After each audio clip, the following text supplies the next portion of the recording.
I'm the person who's invited you all here today, and I'm also one who's been running WindermereSun.com. I don't know how many of you have seen it, but WindermereSun.com has been in existence for about 2 years now. How many subscriptions do you have? Do people from the town mostly subscribe? Not just from local people? Well, okay, I can tell you the users, it's up in terms of between 5 and 6 figures.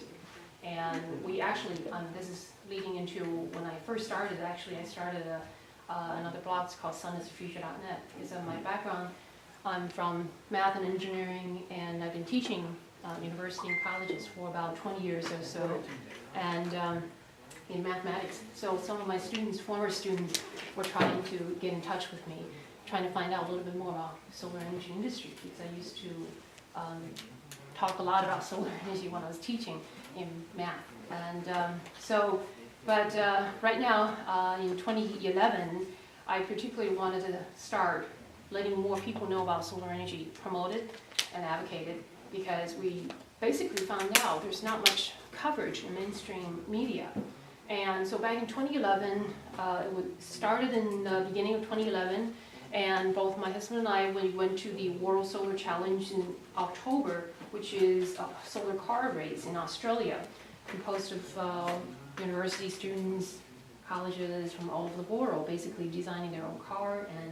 And I actually will be, basically if you go to WindermereSun.com, and today's outline and various links that I would like to share with you will be there. And so feel free to check it. I was at Sun Race 99, by the way, at Epcot. And what happened is in 2011 in October, that was actually the first time we actually got on the front page of Slashdot for having the coverage for Solar Car Race, the World Solar Challenge in Australia. And from then on, we also started a Kiva. We got involved with the Kiva team. Kiva, how many of you have heard of it? One. Okay. Well, Kiva actually is a microfinance platform, and it initially started by, the concept came from the Stanford University professor who has 2 students and took and ran with the idea. And now Kiva is basically all over the planet. And the idea is to help small businesses and to be able to establish their companies or their projects that otherwise they would not be able to fund. So the very first project or solar business we were able to help was actually a business in Tanzania. And they were trying to start this solar light kit that would also charge cell phones. Okay? And this particular distributor in Tanzania was trying to purchase products from Australia and become established in Tanzania. And we were very excited, and we were hoping, it took a lot of time to convince Kiva to give us a category. It's called green category. And they wouldn't let us have a solar category per se, but they let us have a green category. So from that particular category, we were helping with projects from solar energy, renewable energy, energy efficiency, and also recycling. And that very first project or business we helped fund took 10 days, and it took over 1,000 of us from all over the planet to help to get this business going. Okay? And so we got really excited. We are hopeful despite all the obstacles and resistance or people telling us you guys are crazy. But we went ahead and did it. So Kiva is one of the avenues, but there are a lot of things because mainstream television or media just wouldn't cover it. So we go ahead and start all kinds of network, social medias, and I continue to post at sunasthefuture.net. And up to this point, we have readers and viewers from over 202 countries. That's the last I checked. But in the year 2014, I started to realize we need to do something locally, because Florida has so much resistance back in 2014. So I started that site, it's called WindermereSun.com.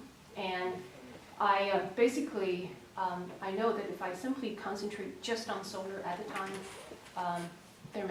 we may not get as much viewers.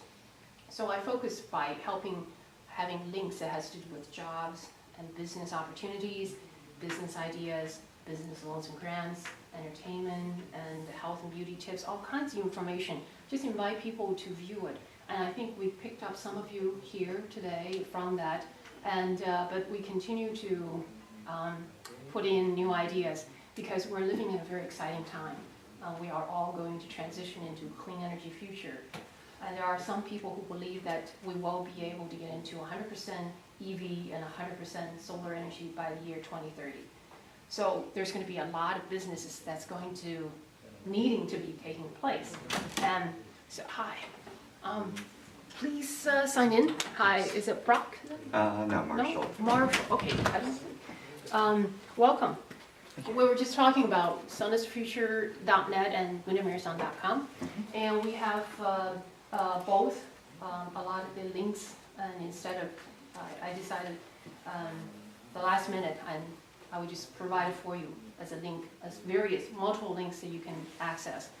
And it would also show you what happens with the World Solar Challenge and various social networks and posts we have, and business ideas and other possibilities that that might be of use for people here in Central Florida.